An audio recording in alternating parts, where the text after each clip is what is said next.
Hi, my name is Pearl Johnson, and this is my case study for EDU 311.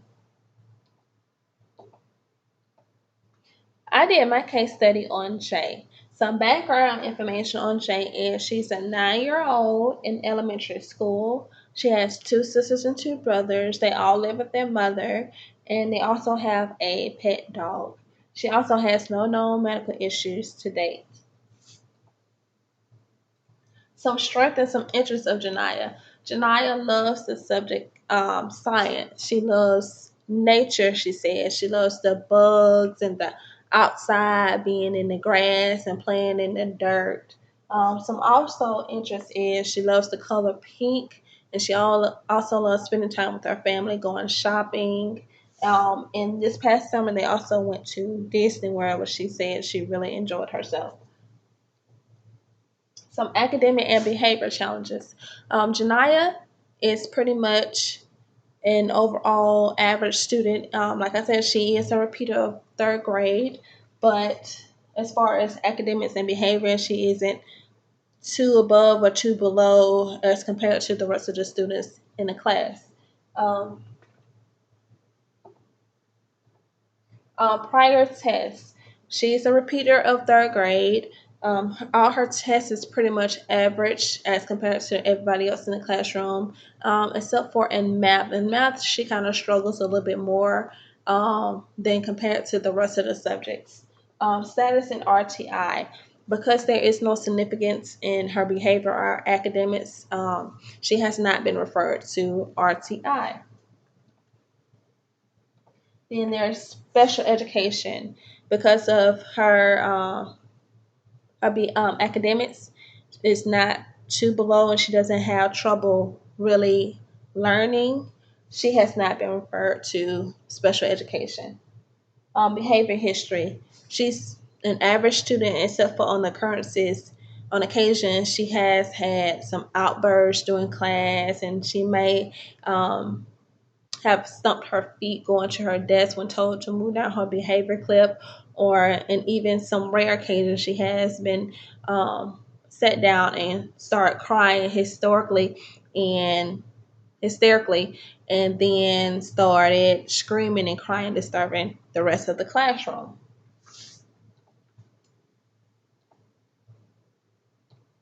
Um, Three places that I chose to observe Jay is in the morning activities. During morning activities, they are required to come in, unpack their book bags, sit down, listen to announcements, eat their breakfast while doing their math journal. This particular day, Jay was late for class. So by the time she came to class, majority of the students had already finished breakfast and was halfway finished with their math journal. So when she came in, and by the time she had unpacked all her things, she really didn't have time to do her math journal, which I say if it keeps occurring might become an issue later on. Lunchroom. I observed her in the lunchroom. She pretty much act as if a normal day, average students, turn to occasion, she'd turn to her neighbor and maybe say a word or two to them, but nothing outrageous. Mini computer lab. In the mini computer lab, they were doing some lessons on the computer. They were either doing Stride Academy, or towards the end, they was doing a typing lesson. She pretty much did all her lessons, listened to the teacher. She didn't have any outbursts. She pretty much comprehended, and the occurrences of turning to the person sitting next to her and maybe saying a word or two to them, but nothing out of the outrageous happened in the computer lab. We did a social activity. During the social activity, some strengths that I seen for Jay is that she was open to making new friends. She was open to making a variety of different friends, regardless if it was special education, boys, girls, black, or white. She really didn't have a preference of making new friends. Some challenges that I seen was when asked to mark the students that are your best friends, she marked only girls. Um, And also, she only chose girls as being the smart students in the classroom. Some interventions, for as behavior wise, I said that she would be asked to step outside when she having outbursts or disturbing other class. She'll be able to step outside the classroom to have that cool down moment for herself. In large groups, as academic wise, I said she would be asked to sit next to me, as far as so other students wouldn't be able to disturb her, or she won't be able to talk back to them if they said anything to her. um, Small group, I said again, she would be able to sit next to me, so that cuts down on the students disturbing her or her disturbing the students. Also, and I've asked like when she's maybe at her seat doing seat work, if she needs assistance to raise her hand and ask the teacher, can she have some extra assistance from her? Reflection on interventions. Um, some plus about the interventions. She was able to get the immediate feedback when those interventions were in place, as far as her sitting next to me or her raising her hand asking for extra assistance. Some negative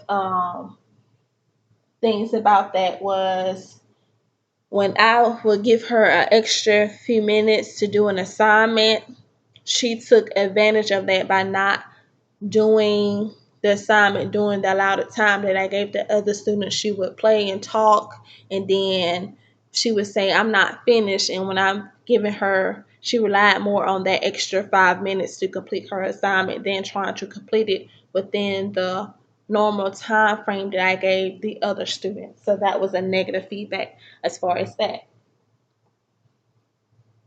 Special intervention. Well, the special intervention that I did was that I found out that really worked for her was to raise her hand and to ask for extra assistance when she needed.